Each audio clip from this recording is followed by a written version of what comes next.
Hello everyone, welcome back to AT Gameplay, and we are here playing Cinderella Phenomenon, still Rod's route. Now, in our last episode, we kind of get a feeling that something was between Rod and Viorica, and maybe Viorica has something to do with the reason why he is cursed. So it makes me wonder what's going on here. Anyway, now that we're here with Viorica, let's see if something pops up. Emmeline, good to see you again. And you too. Lucette, was it? Sorry, my voice just cracked at the end of that. I nod in acknowledgement. Viorica nods politely at the knight who stands guard at the shop door. It's just the two of us. The two of you today? It's just the two of you today? Damn, I messed up there. Uh-oh. Emmeline and I both turn around, only to see that Rod has indeed vanished. Emmeline frowns, looking both bewildered and disappointed. He was right behind us. I'll go look for him. Thank you, Lucette. Just as I expected, Rod is leaning against the wall of an alley, just outside the toy shop. Oh, what? Oh, my goodness, we already have a choice. Let's see what we have to do. We are going to stay with him. I can tell Rod's stiff posture. I can tell by Rod's stiff posture that anything I say to him will fall on deaf ears, so I move to stand next to him instead. I lean against the wall with him. What are you doing? Keeping you company. Rod raises an eyebrow at me. Since when have you liked my company? Well, I'd rather be here than stay inside the toy shop and listen to Emmeline and Viorica talk. So, you're not here to try to get me to talk? Well, it's not as if you wouldn't answer any of my questions. I have tried forcing you to talk and know how ineffective it is. But I will be here if you do want to talk. Rod eyes me suspiciously. Since when did you start listening to others? Oh, when you are the personal maid of someone who enjoys talking, you learn to listen. I have to say I like Rod's eye color. I like how it's like a blue-green. My favorite color is blue, so I mean anything blue I love. Any type of blue, not just light blue or any type. It's like any type. So I have blue eyes. My husband is brown. My husband was so happy that our son ended up with my blue eyes. I don't know why. He always says his eyes look like the color of poop, but I'm like, dude, a lot of people have brown eyes. But anyway, Emmeline has been happier these past few months. I hate to admit it, but it seems to be because of you. Are you actually praising me? He's sweating. Oh, now deep blush. Oh my god. Rod looks away, his cheeks tinted pink. Think whatever you like. I do not know why, but for some reason I am happy that Rod gave me a compliment. Princess Lucette! Rod and I turned to Oh my god. Rod and I turn at the sound of the familiar voice. Rod pauses in front of us with a brilliant smile. It's nice to see you again, Princess. Waltz, what are you doing here? Well, I was about to deliver a letter to the prince, but I guess that won't be necessary anymore. A letter? Is Lady Parfait asking for me? Not just you. She wants to see the princess as well.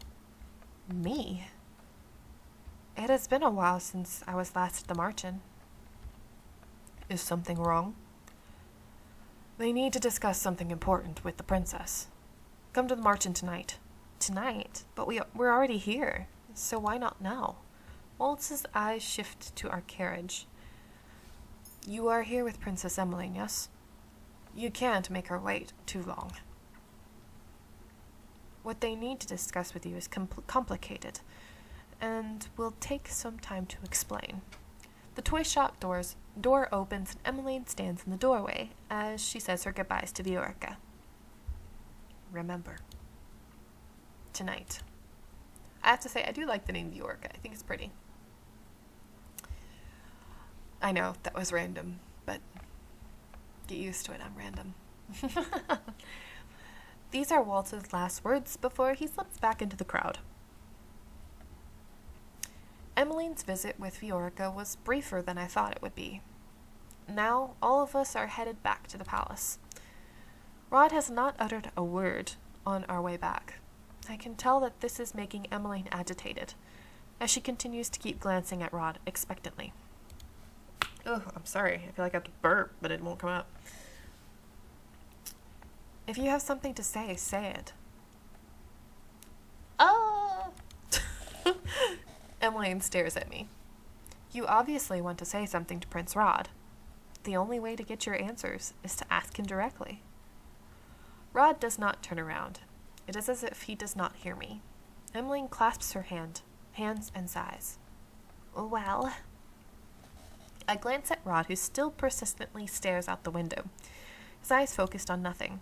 He is pretending not to hear us. How immature. Rod? Viorica was sad that you weren't there today. She was certain that you stayed outside to avoid seeing her. What's going on with you? I'm not in the mood to answer your questions, Em.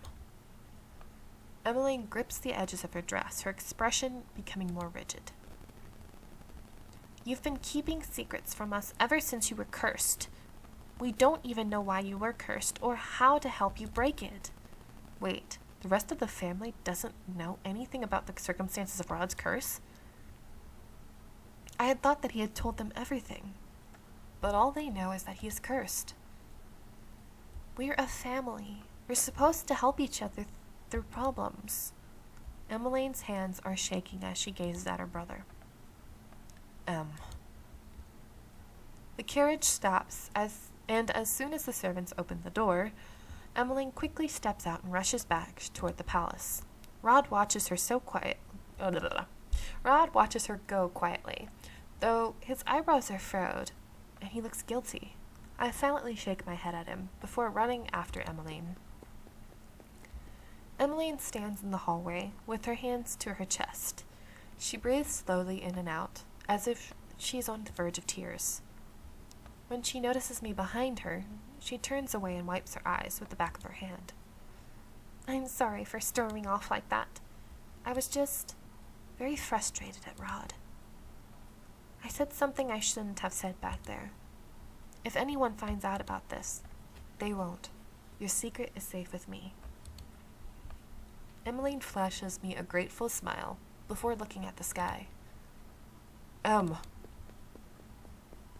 One moment Rod is running down the hallway. The next, he has stopped in front of us and is trying to catch his breath. Aw, he cares about his sissy. I'm sorry. I'm sorry too, Rod. But right now, I would like to be alone. Oh, you look so worried. Of course. I'm sorry, Lucette, but could you leave me for now? She does not even wait for my answer before walking away, leaving me alone with Rod. You made her cry, Rod. I am fully aware of that. But why are you hiding your curse from your family? You wouldn't understand. I am doing this to protect them. Protect them? Rod silently shakes his head. They wouldn't understand. Sorry.